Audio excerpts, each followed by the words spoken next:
안녕하세요. 김경열입니다. 제가 응급의학과 선생님들과 응급의료 붕괴에 대한 영상을 찍은 지 3개월이 지났는데 그동안 사태가 나아질 기미가 전혀 보이지 않고 오히려 최근 본격적인 의료 붕괴의 조짐이 나타나고 있어서 오늘은 정부가 의사를 이길 수 없는 이유와 제가 생각하는 이번 사태에 대한 전망을 이야기해 보겠습니다.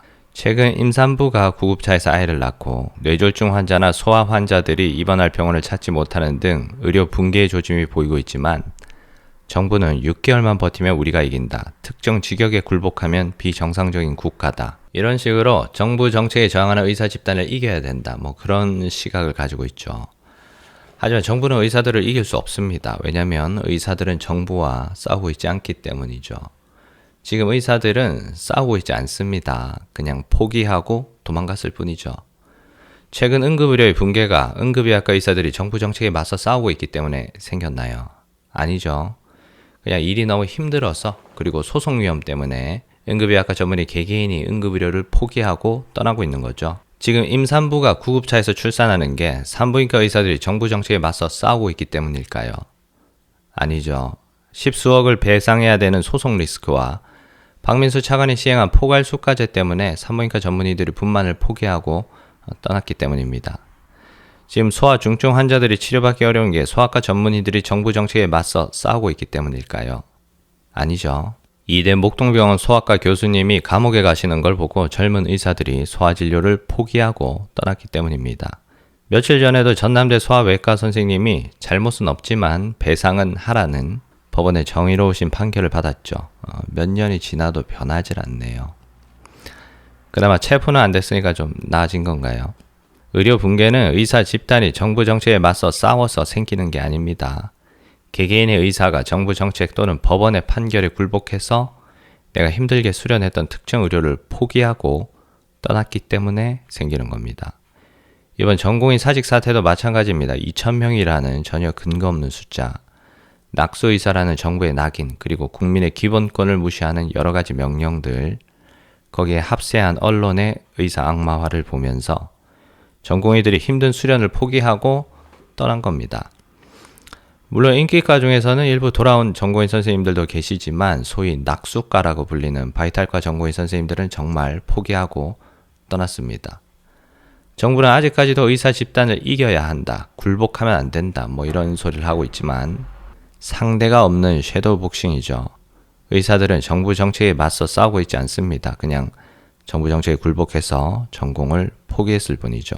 대통령께서는 의료계가 통일된 대안을 가져오라고 하셨지만 통일된 대안 같은 게 있을 리 없죠. 각자 살 길 찾아서 떠난 건데. 의사들이 한마음으로 뭉쳐서 정부와 싸우고 있는 게 아니에요. 의사협회, 전공의협회, 교수협회, 봉지기협회, 병원협회 모두 입장이 다릅니다. 서로 사이도 좋지 않고요. 병원협회 같은 경우는 아예 정부 편이죠. 사용자 측이니까. 그래서 의료계에 통일된 대안이란 있을 수가 없다. 이상이 정부가 의사를 이길 수 없는 이유인데 요약하자면 의사가 정부와 싸우고 있지 않기 때문에 이길 수도 없다는 거죠. 그 다음 제가 생각하는 앞으로의 전망에 대해서 이야기해 보겠습니다. 정부 측에서는 이면택 의협 회장이나 박단 대전협 전 회장과 단판을 지어서 합의를 보면 이번 사태를 봉합할 수 있을 거라고 믿고 계신 것 같은데 그렇지 않습니다. 전공의 선생님들은 대표의 명령으로 사직한 게 아닙니다. 정말 미래가 보이지 않아서 그만둔 거죠. 본질적으로 젊은 의사들이 소아과에 지원하지 않는 것과 같은 현상입니다. 다만 그게 정부 정책에 의해서 너무 급격하게 진행됐을 뿐이죠. 그리고 설령 누군가가 의사 대표라고 나서서 정부와 합의를 하더라도 그게 아무런 의미가 없다는 걸 전공의 선생님들은 잘 알고 있죠. 2020년 공공의대 사태 때도 합의를 했지만 전혀 지켜지질 않았으니까. 약속과 계약을 지키는 건 자유민주주의 사회를 유지하기 위한 필수 조건인데 정부가 이걸 지키지 않으니까 참 할 말이 없죠.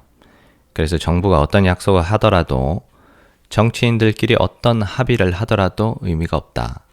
게다가 지금 전공의 선생님들이 단체로 병원에 돌아간다면 소송 리스크가 있습니다. 정부가 환자 개개인에게 변호사를 소개해주면서 고소를 권유했었고 환자단체와 보건의료 노조도 전공의들의 단체 행동으로 피해를 봤다고 고소하려고 기다리고 있기 때문에 어차피 돌아갈 수 없습니다.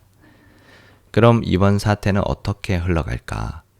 미래를 예측하기 위해서는 비슷한 과거 사례를 살펴보는 게 좋겠죠. 제가 10개월 전 영상에서 2012년 19대 총선의 예를 들면서 의사들이 당시 제4당이었던 자유선진당이 비례대표 몰표를 줘서 의사 출신 문정림 의원을 당선시킨 적이 있다는 이야기를 했었는데 올해 22대 총선에서도 똑같은 역사가 반복됐죠.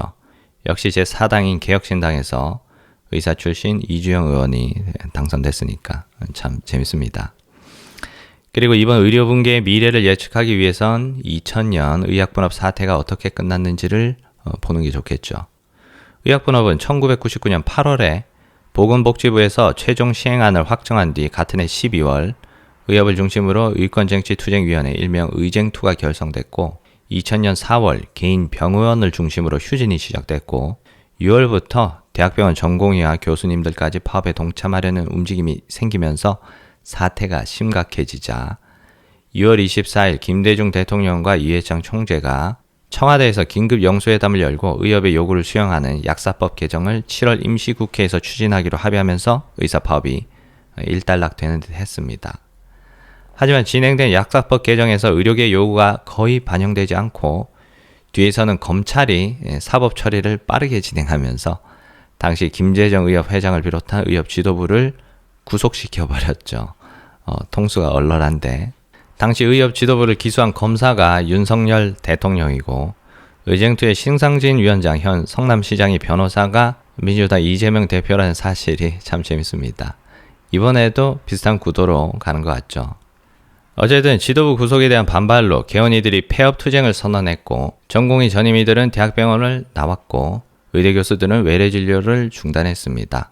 대학병원이 마비되고 중소병원들의 줄도산이 시작되자 정부의 태도에 변화가 생겼고 8월 김재정 의협 회장이 보석으로 출감되고 9월 김대중 대통령이 중앙일보와의 특별 회견에서 조금 안이한 판단을 한 것은 아닌가 반성하고 있다며 사과 비슷한 발언을 하면서 의정대화가 시작됐고 2000년 11월 11일에 의학정 합의안이 도출됐습니다.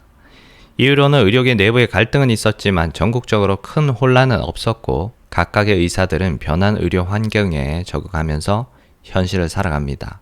그리고 그 이후로 국민 의료비 지출이 급증했다. 2002년 KBS 9시 뉴스. 제가 볼 땐 이게 제일 중요한 건데. 어쨌든 이 정도로 2000년 의학분업 당시를 요약해 봤고요. 2024년 의료 사태는 어떻게 흘러갈까? 2000년 당시 의협 지도부를 포승줄에 묶어서 구속까지 시킨 정부의 강경한 태도가 달라진 계기는 대학병원의 마비와 중소병원의 줄도산이었습니다. 현재 그 직전까지 와 있다고 봐야죠. 대학병원의 응급의료 체계가 붕괴되고 있으니까. 다만 그 과정은 다릅니다. 의학분업 때는 개원이, 봉직이, 전공의, 전임의, 교수님들까지 이렇게 의료계 전반이 원팀을 이루어서 정부 정책에 대항했던 느낌이라면 현재는 각자 도생으로 가고 있습니다. 개원과는 잘 돌아가고 있고요. 교수님들도 개개인이 사직을 하는 경우는 있어도 어떤 단체적인 움직임이 있는 건 아닙니다. 의협과 전공의협회도 서로 교류가 없고 오히려 사이가 좋지 않죠. 그리고 전공의 선생님들은 USMLE를, 의대생들은 수능시험과 군 입대를 준비하고 있습니다. 의료계 내부에 어떤 구심점이 없어요. 그렇다고 정부 측에 강력한 구심점이 있냐 하면 그것도 아닙니다. 이번 사태 초반 여론몰이를 담당하셨던 김윤 교수님은 야당의 국회의원이 되셨고 중대본 브리핑을 담당했던 보건복지부 전병왕 정책실장은 명예퇴직한 뒤 심평원 이사로 영전하셨습니다. 박민수 차관은 전라도의 국립의대를 신설하겠다고 민주당이 줄을 대고 있고요. 한덕수 국무총리는 총선 직후 사임 의사를 밝혔지만 사직 금지 명령이 발동돼서 어쩔 수 없이 일하고 있어요. 그리고 기재부에서만 근무하셔서 의료계가 어떻게 돌아가는지 전혀 모르셨을 것 같은 조규용 장관님은 좀 억울하실 것 같은데 퇴직 후 전임자들처럼 보험사 사회이사 자리로 가시는 게 제일 무난하겠죠. 그래서 정부 측 인사들도 원팀은 아니다. 그렇다고 대통령이 2000년 당시처럼 지지율이 높은가? 그게 아니라면 콘크리트 지지층이라도 있는가? 둘 다 아니죠. 지금 지지율이 23%입니다. 게다가 김대중 대통령은 중앙일보와의 특별회견에서 사과 비슷한 말씀이라도 하셨지만 윤 대통령이 사과 비슷한 발언이라도 할 수 있을까? 최근 기자들에게 의료 현장을 가보라는 말씀하신 걸 보면 인사이트 자체가 없습니다. 그래서 의료 붕괴는 막을 수 없다.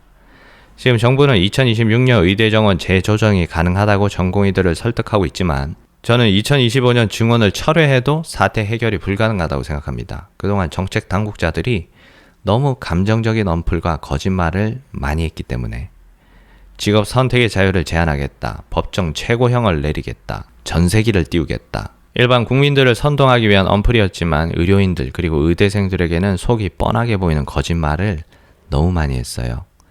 4년 전에 이국종 교수님이 복지부는 숨 쉬는 것 빼고 다 거짓말이라고 하시고 교수직을 그만두셨죠. 이국종 교수님도 정부에 대항해서 싸우지 않았습니다. 그냥 본인이 힘들게 수련하신 중증외상 진료를 포기하고 지금은 다른 일을 하고 계시죠. 예전보다 훨씬 행복해 보이시긴 합니다.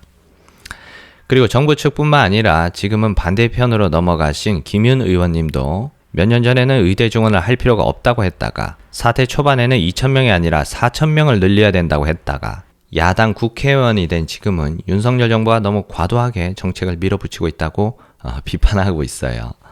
한 사람의 의견이 이렇게 왔다 갔다 할 수 있다는 게 정말 놀랍습니다. 그럼 이번 사태는 어떻게 흘러갈까? 예전 영상에서 다 말씀드렸지만 저는 의료 붕괴 후 새 판이 짜지면서 공공의료와 민영의료가 투트랙으로 진행될 거라고 생각합니다. 그 과정에서는 많은 사회적 혼란이 발생하겠죠. 대학병원들이 본격적인 구조조정을 하면서 많은 분들이 일자리를 잃고 예전이라면 치료받을 수 있었겠지만 치료 못 받는 환자분들이 늘어날 겁니다. 이미 늘어나고 있고요. 대신 민간보험사들은 큰 이득을 보겠죠. 치료비로 줘야 되는 보험금을 아낄 수 있으니까. 그리고 애초에 건보 재정이 2028년 고갈될 예정이기 때문에 일본처럼 의사수를 줄이지 않는다면 영리병원을 도입할 수밖에는 없다. 그리고 사실 그게 OECD 평균 의료입니다. 여유가 좀 있는 분들은 영리병원에서 빠르지만 좀 비싼 의료 서비스를 받고 여유가 없는 분들은 좀 많이 기다렸다가 공공병원에서 저렴하게 또는 공짜로 무상의료를 받는다. 이게 OECD 평균 의료입니다. 미국뿐만 아니라 사회주의 의료로 알려진 영국, 프랑스, 독일, 캐나다 모두 이런 영리병원이 운영되고 있고 그 비중이 계속 늘어나고 있습니다. 선진국 중에서 영리병원이 허용이 안 되는 건 일본과 우리나라밖에 없고 두 나라의 인구 1000명당 의사수는 거의 같습니다. 하지만 일본은 의사수를 줄이고 있죠. 현재 의료 체계를 유지하기 위해서. 그리고 우리나라는 일본보다 출산율이 낮지만 OECD 평균으로 가기 위해서 의사수를 대폭 늘리기로 결정했고요. 지금은 OECD 평균으로 가기 위한 과도기에 있는데 그 방향은 이번 사태 초반에 정부가 발표한 필수 의료 정책 패키지를 보면 알 수 있습니다. 우리나라 의료 정책의 큰 방향은 미국식 포괄수가제의 도입과 급여와 비급여의 혼합진료 금지 이 두 가지가 핵심인데 거기에 대해 설명하려면 긴 시간이 필요하니까 4개월 전 제가 올렸던 영상을 봐주시길 부탁드리고요. 참고로 저는 OECD 평균 의료가 나쁘다고만 생각하진 않습니다. 어느 국가의 의료 체계나 장단점이 있는 거고 거기에 맞춰서 살아가면 되는 거죠. 하지만 사태 초반 의대 증원을 찬성했던 89%의 국민 여러분들은 OECD 평균 의료 체계가 어떤 식으로 운영되는지 알고 계셨을까? 저는 대부분은 모르셨을 거라고 생각합니다. 정부 공무원이 누군가에게 충성하기 위해서 주권자인 국민에게 제대로 된 정보를 주지 않은 거죠.